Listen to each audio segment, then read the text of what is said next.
YCP మాజీ MLA Alla Ramakrishna Reddy చుట్టూ ఉచ్చు బిగుస్తోంది. టీడీపీ ప్రధాన కార్యాలయంపై దాడి కేసులో నోటీసులు ఇచ్చింది సిఐడి. ఈ నెల 31న విచారణకు రావాలని ఆదేశించింది. ఈ కేసులో ఆళ్లను 8127గా నమోదు చేసింది.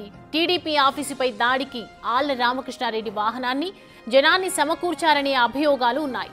దాడి తర్వాత నిందితులను హైదరాబాద్, బెంగళూరులో దాచిపెట్టినట్లు ఆరోపణలున్నాయి. విచారణ సమయంలో కొందరు నిందితులు ఈ విషయం చెప్పడంతో 2 నెలల క్రితమే ఆళ్ల రామకృష్ణారెడ్డిని నిందితుడిగా చేర్చింది.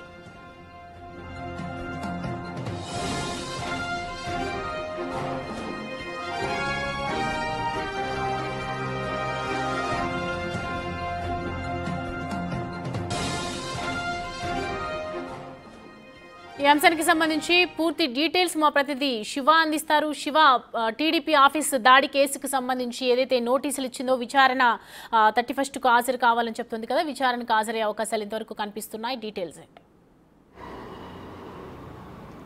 సౌమ్య, మొత్తం మీద చూసుకుంటే తెలుగుదేశం పార్టీ కేంద్ర కార్యాలయం దాడికి సంబంధించి 2021లో ఈ దాడి జరిగింది. ఈ దాడికి సంబంధించి కూడా వైఎస్ఆర్సీపీ కీలక నేతలు పానుగంటి చైతన్య, సజ్జల రామకృష్ణారెడ్డి, ఎమ్మెల్సీ లేళ్ల అప్పిరెడ్డి, తలశీల రఘురాంతో పాటు చాలామంది మాజీ కార్పొరేటర్లు అలాగే పలువురు ప్రజాప్రతినిధులు ఈ కేసులో ఇన్వాల్వ్ అయిన పరిస్థితి కనిపిస్తూ ఉంది. కొంతమంది మీడియా ప్రతినిధులు కూడా దీంట్లో ఇన్వాల్వ్ అయినట్టు గతంలో విచారణ కూడా పిలిచిన పరిస్థితి కనిపించింది. తాజాగా ఈ కేసుకు సంబంధించి కూడా మంగళగిరి మాజీ శాసనసభ్యుడు ఆళ్ల రామకృష్ణారెడ్డిని 127వ నిందితుడిగా 2 నెలల క్రితం చేరుస్తూ సిఐడి కోర్టులో ఒక మెమో దాఖలు చేసింది.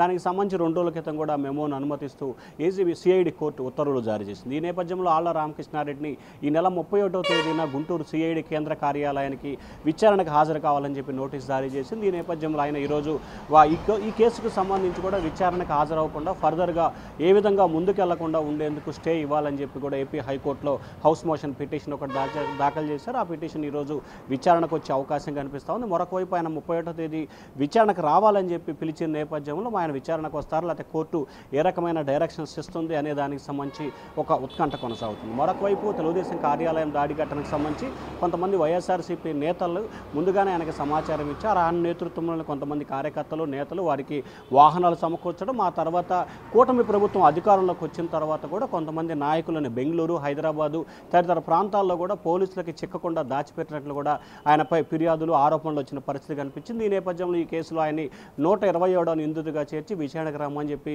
సిఐడి అధికారులు అయితే నోటీసులు జారీ చేశారు. మరి విచారణలో ఎటువంటి అంశాలు అధికారులు అడుగుతారు, ఆయన ఏ రకమైన సమాధానం చెప్పబోతారా అనే ఉత్కంఠ అయితే కొనసాగుతోంది. మరి 31వ తేదీన విచారణకు వస్తారా లేదా కోర్టు ఎటువంటి మినహాయింపిస్తుంది అనే దానికి సంబంధించి కూడా ప్రస్తుతం హాట్ టాపిక్గా మారింది. సౌమ్య.